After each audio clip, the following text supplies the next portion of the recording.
E terminada a Primeira Guerra, o mapa da Europa não mais apresenta o Império Alemão nem o Império Austro-Húngaro, mas repúblicas como a Alemanha, a Áustria, a Hungria e no Oriente não mais o Império Otomano, e sim a República da Turquia e os recém-criados países do Oriente Médio.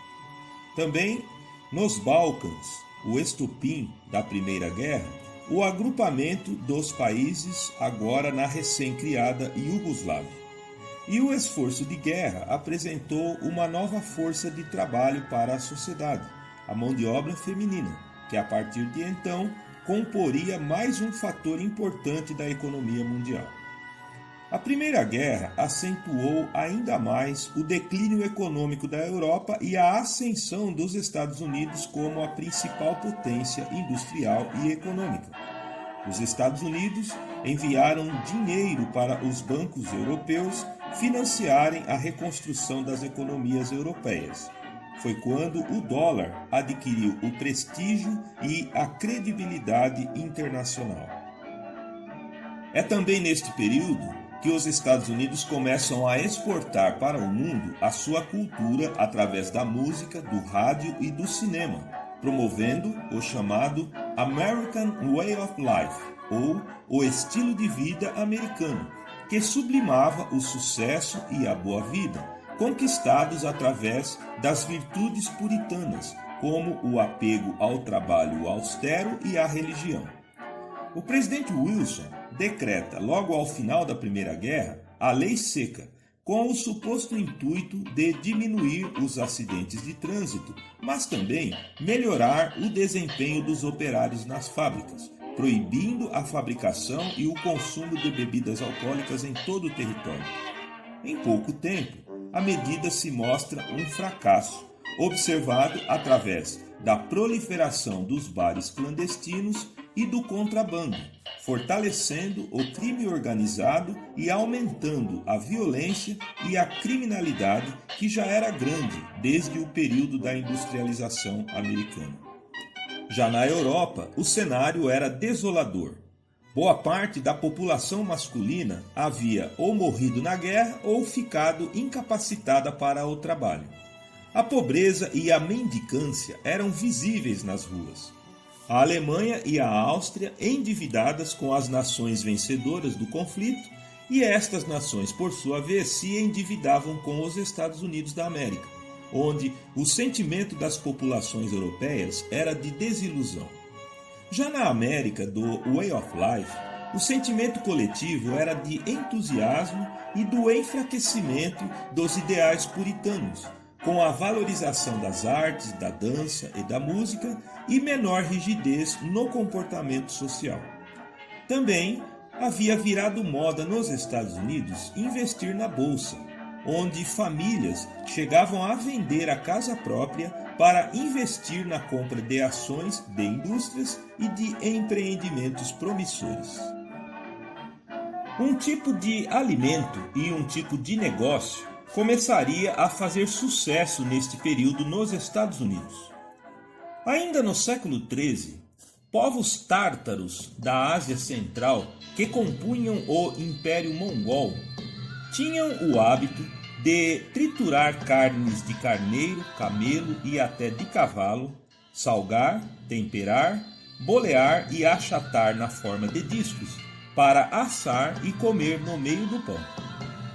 Ainda no século XVII, viajantes alemães da região de Hamburgo, em visita a esta parte da Ásia, aprenderam a receita e a trouxeram para Hamburgo, onde logo em seguida os açougues passaram a vender não apenas carnes em peças ou em bifes, mas também desenvolveram equipamentos e técnicas para moer, bolear, achatar e vender carne neste formato, o bife hamburguês. Eram baratos porque eram elaborados com as partes mais duras e menos desejáveis dos cortes de bovino. E quando imigrantes dessa região da Alemanha foram para os Estados Unidos, levaram essa receita, que inicialmente fora adotada pelos marinheiros das cidades portuárias, e logo em seguida toda a população, que os apreciava especialmente em churrascos. Então, ainda em 1916, J. Walter Anderson, um cozinheiro, decide abrir em Wichita, no Kansas, uma lanchonete especializada em apenas um combo: um lanche de hambúrguer no pão, grelhado na brasa, à vista dos consumidores, servido com batatas fritas e refrigerante de cola. Sua loja rapidamente pegou fama e lotava todos os dias no horário do almoço. Anderson percebeu que os seus clientes estavam trocando a alimentação de marmita trazida de casa para o trabalho pelo seu lanche, barato, rápido e gostoso. Nascia então o fast food, sob o nome de White Castle. Em pouco tempo, ele inaugurou 3 lojas na cidade de Wichita. E já em 1920, ele havia inaugurado 12 lanchonetes em 12 importantes cidades norte-americanas. Ele fora o primeiro a fazer campanha publicitária, não de uma única loja, mas de toda a sua rede. Também ele soube aproveitar o grande momento do cinema, vendendo os seus lanches nos drive-ins, que viraram moda nos anos 20. Outro alimento descoberto e produzido pelos indígenas americanos da região do Novo México e que fora prontamente adotado pelos norte-americanos foi o popcorn, ou a nossa querida pipoca, que se popularizou ainda mais com o advento dos cinemas. Inicialmente, era preparada e vendida nos carrinhos nas portas das salas de exibição, o que incomodava os donos de cinema, que achavam que comer pipoca assistindo o filme atrapalhava a atenção e ainda fazia sujeira dentro do cinema. Posteriormente, diante do hábito querido e apreciado pelo público, passaram a vender pipoca até do lado de dentro do cinema e também nos drive-ins. Pipoca salgada, pipoca amanteigada, pipoca doce, pipoca caramelizada, pipoca com chocolate e pipoca com molho de pimenta. E a indústria dos Estados Unidos da América vivia uma fase de pleno otimismo e entusiasmo, já que a Europa, com sua indústria praticamente destruída pela guerra, precisava de produtos para consumir, e o governo americano, por sua vez, financiava este consumo emprestando dinheiro para os europeus. A aposta dos empresários norte-americanos era no Taylorismo, método de administração científica idealizado pelo engenheiro norte-americano Frederick Taylor, que dizia que uma linha de montagem deveria ser composta por funcionários operários especializados em tarefas específicas, a fim de acelerar a produção e, com isso, baixar o custo. Este método fora implementado por Henry Ford nas suas indústrias de automóveis e estendido a quase todos os outros produtos industrializados, como vestuário, maquinário, eletrodoméstico e alimentos. Também os empresários investiam na produção plena e no estoque de mercadorias. Já do outro lado do mundo, o Império Russo vivia um período turbulento. A Rússia, até meados da Primeira Guerra Mundial, era governada pela dinastia absolutista dos Romanov, desde o século XVII. Esta monarquia era sustentada e mantida por uma lógica ainda medieval. Uma poderosa elite agrária, dona da maior parte das terras da Rússia e de onde saíam a maioria dos militares para o exército e a maioria dos clérigos para a Igreja Ortodoxa Russa, eram os pilares de sustentação política do Império dos Romanov. Empresários burgueses implantavam tardiamente o processo de industrialização financiados pela França. A Rússia era a maior e mais populosa nação da Europa, com a classe dos nobres, burgueses e monarcas mais ricos do continente, mas uma população muito pobre.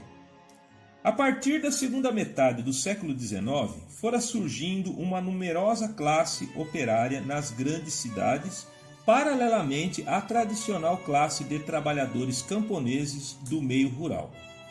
Sob o reinado de Nicolau II, a partir do final do século XIX, houve uma abertura ao capital estrangeiro, recebendo investimentos também da Inglaterra, da Alemanha e da Bélgica, fazendo surgir grandes centros industriais e produtores de petróleo e aço, como Moscou, São Petersburgo, Odessa e Kiev. E nas periferias dessas grandes cidades, formou-se uma massa de assalariados mal pagos e vivendo em condições precárias.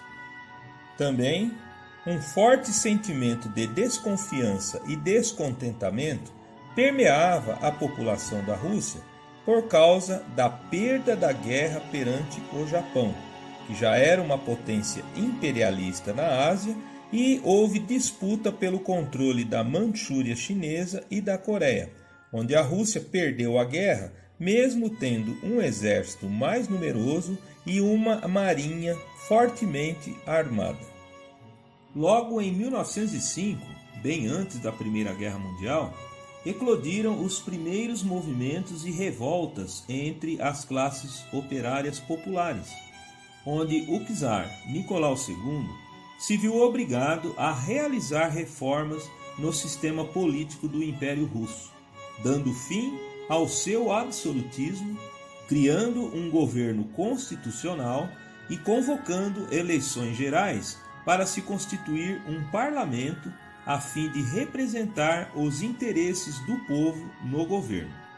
Mas, ao mesmo tempo, ele mobilizou a sua tropa de elite, os cossacos, para reprimir violentamente os protestos populares, onde mais de 1.000 manifestantes foram baleados e mortos no 22 de janeiro de 1905, denominado então de Domingo Sangrento. Neste cenário, os acontecimentos da Revolução Francesa, da Comuna de Paris e os ideais de Karl Marx e outros pensadores socialistas fomentavam uma revolta iminente, e então começaram a ocorrer revoltas e atentados contra a monarquia e contra o Estado. Primeiro, a classe operária se organizou no Partido Operário Social Democrata Russo, tendo como líderes os proeminentes Lenin, Trotsky e Plekhanov.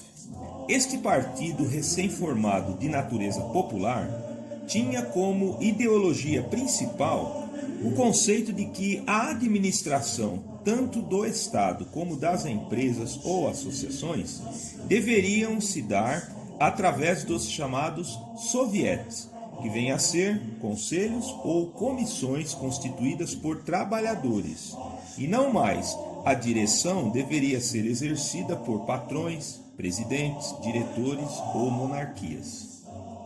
Posteriormente, este partido se dividiu em duas correntes, os mencheviques, que eram mais moderados, e os bolcheviques, mais radicais e mais dispostos ao confronto. Crise econômica, fome, insatisfação e agitação política dominava a cena do Império, mas o imperador Nicolau II e sua família levavam suas vidas de monarcas como se nada estivesse acontecendo do lado de fora do palácio, e ainda se submetiam aos ditames e conselhos do mal-falado Rasputin, um monge da Sibéria que dizia ser profeta e milagroso e que tinha forte influência sobre a czarina Alexandra, muito aflita e insegura com a doença de hemofilia do seu filho Alexei, herdeiro do trono. Some-se a isso o fracasso e a derrota na Primeira Guerra Mundial frente ao Império Austro-Húngaro no fronte da Bósnia. Deflagram-se movimentos de greve em Petrogrado, a atual São Petersburgo, que era e ainda é um importante centro industrial e administrativo da Rússia. E o czar Nicolau II então novamente manda os militares do exército atirarem contra a sua própria população. 1.500 mortos e mais de 6.000 feridos foi o saldo do confronto. Passeatas e manifestações começam a ocorrer em toda a parte, só que agora com a adesão de muitos militares que se recusavam a atirar contra o povo. Manifestantes e líderes políticos burgueses mencheviques e trabalhadores bolcheviques invadem o parlamento e forçam a deposição do czar Nicolau II. Instala-se, a partir daí, um governo provisório menchevique, que pretendia apenas derrubar a monarquia czarista, mas manter as estruturas e os status econômicos e sociais de produção e propriedade privada. Também queriam que a Rússia voltasse novamente ao confronto da Primeira Guerra Mundial. Mesmo com a queda do czar Nicolau II, as manifestações continuavam. Soldados se amotinavam nos quartéis e desertavam, e propriedades rurais e industriais dos burgueses eram invadidas, saqueadas e queimadas, ou então assumidas por sovietes ou comissões locais de trabalhadores. Lenin, que vivia escondido no exterior e contava com a ajuda dos alemães que não queriam que a Rússia entrasse na guerra novamente, juntamente com o camarada Leon Trotsky, lideram a Revolução de Outubro, agora com o intuito de derrubar o governo provisório menchevique burguês e assumir o poder em nome dos bolcheviques sovietes operários. Então, em 25 de outubro de 1917, na chamada Revolução Vermelha, os camaradas bolcheviques, liderados por Vladimir Lenin e Leon Trotsky, e apoiados por uma boa parte dos militares do exército russo, num exemplo clássico de golpe, cercaram a Duna, a sede do parlamento em Petrogrado, invadiram e, numa sessão extraordinária, dissolveram o governo provisório e decretaram o controle das instituições, tanto públicas como empresas privadas, que passariam agora a ser dirigidas pelos sovietes, ou os conselhos de operários e camponeses. Em seguida, procedeu-se ao confisco das propriedades privadas e propriedades da igreja, também à estatização da economia em todos os níveis. O camarada Trotsky tratou de organizar e hierarquizar as forças armadas, que, a partir de então, seriam chamadas de Exército Vermelho, elemento fundamental de sustentação do novo regime comunista, que, por sua vez, não teria vida fácil, já que agora se inicia uma guerra civil que duraria até o ano de 1923, contra militares contrários ao novo governo, denominados de Exército Branco, grupos burgueses, grupos monarquistas e também grupos apoiadores da Igreja dentro do vasto império.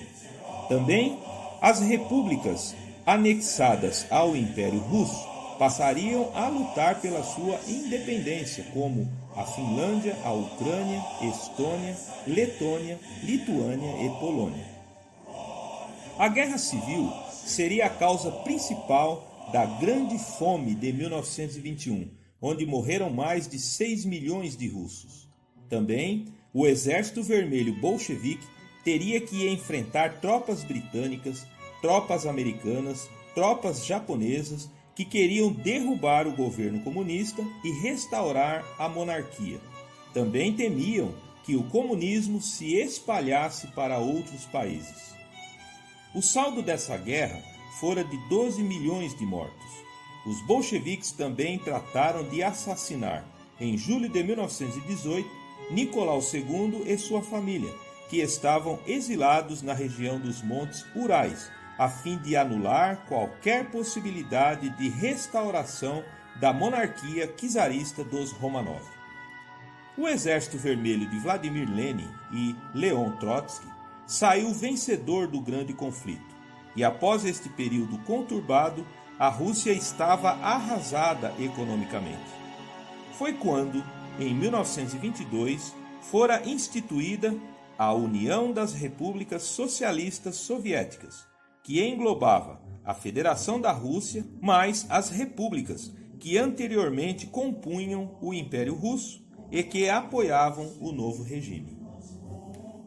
Os camaradas bolcheviques comunistas não teriam vida fácil, não só pela oposição dos movimentos anticomunistas dentro da própria União Soviética e ao redor do mundo, mas também temiam traições ideológicas dentro do próprio regime. Então, lançou-se ao centro do poder o Partido Comunista, o órgão central da ideologia e do sistema de governo. Também, o Partido Comunista seria o único e não mais se admitiria o pluripartidarismo, configurando a mais ferrenha ditadura até então.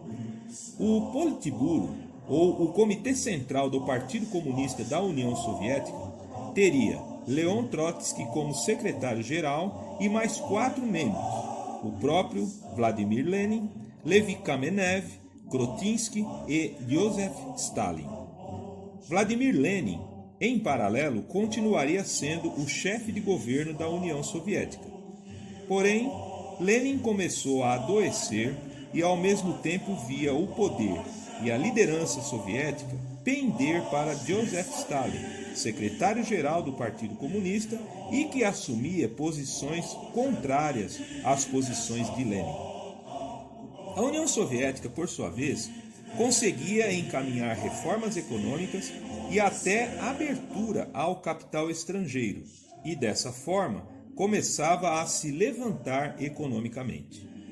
Foi quando, em 1924, Lenin morre vítima de AVC e Joseph Stalin assume ao mesmo tempo o papel de chefe de Estado e secretário-geral do Partido Comunista, implementando um Estado totalitário que duraria até o ano de 1953, com perseguição ferrenha a quem discordava politicamente dele, mas também transformou a Rússia e os Estados soviéticos numa forte potência industrial e agrícola através da coletivização. Instituiu o Grande Expurgo, um programa de vigilância e perseguição contra os supostos inimigos das classes trabalhadoras que matou quase 1 milhão de inimigos políticos.